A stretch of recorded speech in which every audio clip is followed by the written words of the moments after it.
like a good, a solid, grounded time to leave. The rest of the council is an amazing group of women. I think we just have a record level of civility, which is so important to have those really important conversations to get to the solutions that we need. And so things feel pretty grounded and strong and settled. So I didn't feel like I was leaving at a time where there was, where it didn't feel appropriate, I guess I would say, to do so. Will you be based here in SLO with your job? Yeah. Yes, I'll still be living in SLO, doing a little bit of traveling, but mostly working remotely. Mayor, last question. What about the future of Prado Homeless Center?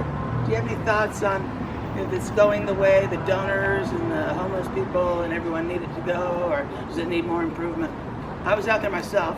It's a mixed bag. It's a very difficult situation. Well, housing I think people in crisis. Prado it has been such a great resource, and as most of you know, it's fairly new, and so it's a new-ish resource, and it's done a lot of good work. COVID has made Prado more complex to navigate, and so I'm sure there's always more to do. I'm excited to see the detox center opening up right next to Prado. That was definitely a significant missing piece for folks, and so folks that are still struggling with drugs and alcohol will have a place to land and get the services that they need. And so I think all things considered, Prado is doing a great job. I'm sure there's always more. The food is almost gourmet food. Well, that's great to hear. The volunteers that go there are so amazing. Oh, that's great to hear. Families that would cook authentic ethnic food, and you name it, we ate it. Oh, that's great to hear. Thanksgiving was righteous. The big turkey meal was lunch, and then dinner was an afternoon. Well, before I move on to another question. Sorry. No, it's okay. We have a new community outreach program that we're going to be doing to engage with folks that are at this point not in the shelter. They're self-selecting out for a variety of reasons not to be in the shelter, and that'll have a social worker and an EMT, and so we'll be doing that also. And I know that we talked about wanting to make sure that we had someone that either is currently or at least formally unsheltered to be part of maybe those conversations, making sure we're getting that right. And if I'm understanding you correctly, you might be in that category is what I'm hearing you say. Nicely housed now. Oh, wonderful. That's great. Okay. I had a house fire. I was homeless. I was literally on the street. Yeah, I'm sorry. Well, I'm glad that things are moving up for you. Oh, yeah. Yeah, that's great. I had a lot of help. I'm so glad to hear that. French ER kind of saved my life. That's wonderful. So along the lines of some things that might still be lingering issues, I know you came in wanting to tackle housing affordability, wanting to tackle diversity. Is SLO in a better place than when you started with both housing affordability and diversity? So data-based decision making is really important. So I wish I had a staff report. Really going to miss the staff reports. To answer that really specifically and accurately, because I know we all believe that facts and accuracy are really important. But having said that, I think that we're on our way to tackling diversity, equity, and inclusion. Obviously, that is a 400-plus year challenge that this country is based on. So dismantling that, is going to take some time, right? And so I am proud that within the city organization itself, we have a diversity and equity team. We are doing all of our programs and projects through the dual lenses of climate and equity. And so we're looking at everything through those lenses and trying to do our best to make sure that the decisions we are making are taking those two things into account. And as always, especially, with any policy, but, the equity piece is new for us, and I'm sure that we have a lot to learn. So as always, though, there's always an opportunity for the community to keep engaged and share feedback if there's experiences that don't feel equitable. For example, it would be really useful to hear about those things so we can address those things. I don't think we yet have, looking for Derek, we are hiring a DEI coordinator? Manager. But we don't have that person yet? Nope. Okay.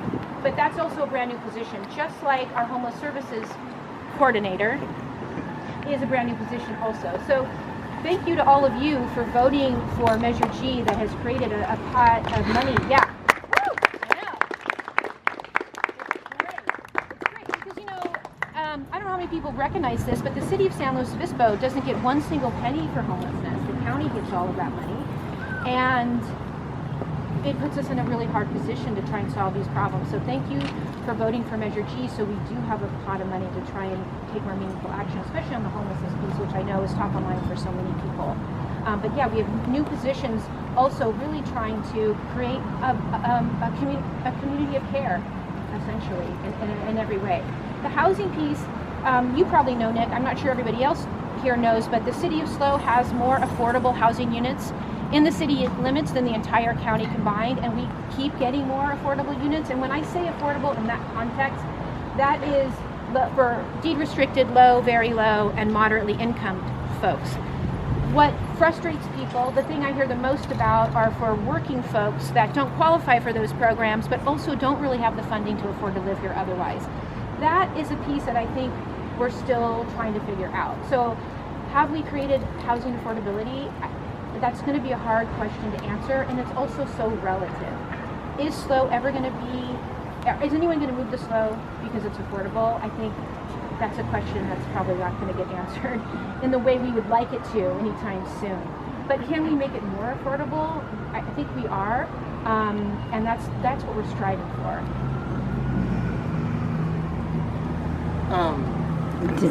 Does anyone else have a question? Yeah, just anyone else, Kenny or whatever. It's, I know you came in as an activist, obviously your climate action initiatives were a big part of who you were before this.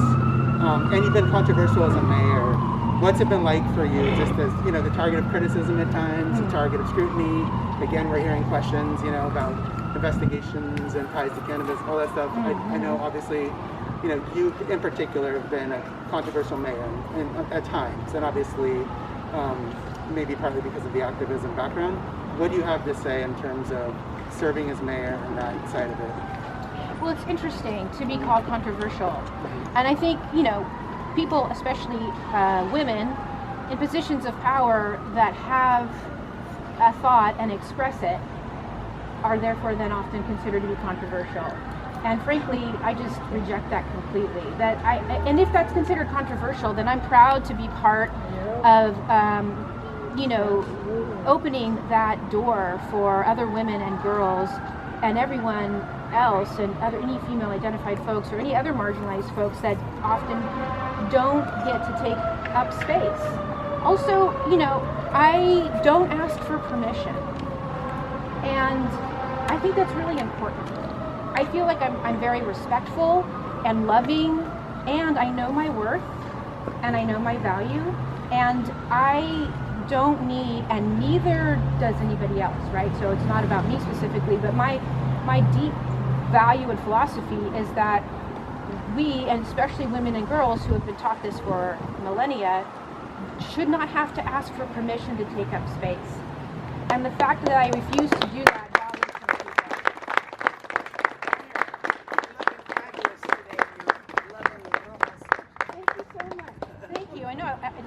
Mayor Harmon, I haven't heard you say anything about the poor women and their daughters in Afghanistan and how their rights have been ripped up. How do you feel about this, ma'am? Yeah, go ahead. And reflecting on your time as mayor, what's one of the projects or things that you're most proud of accomplishing in your time? All the climate work is so great. And, having the day I realized we had the most ambitious carbon neutrality goal, which is a wordy thing in the United States, I just couldn't believe it. I just thought, oh my God, especially because it really does, when I got started, I didn't know what I was doing, right? Just like all of us, and I just kept trying anyway. I just kept figuring it out. And that to me is actually one of the gifts of climate crisis, maybe in particular for women or other folks that don't normally step up and step in. Because it's leaving a whole world of people with nothing left to lose except to step in and start figuring it out. And not wait for that perfect moment or that perfect, a lot of times women will wait till they have an advanced degree, or they'll wait till they're asked or invited. And so I'm really proud of that carbon neutrality goal. I'm proud of the bike paths as well. I'm disappointed, yes,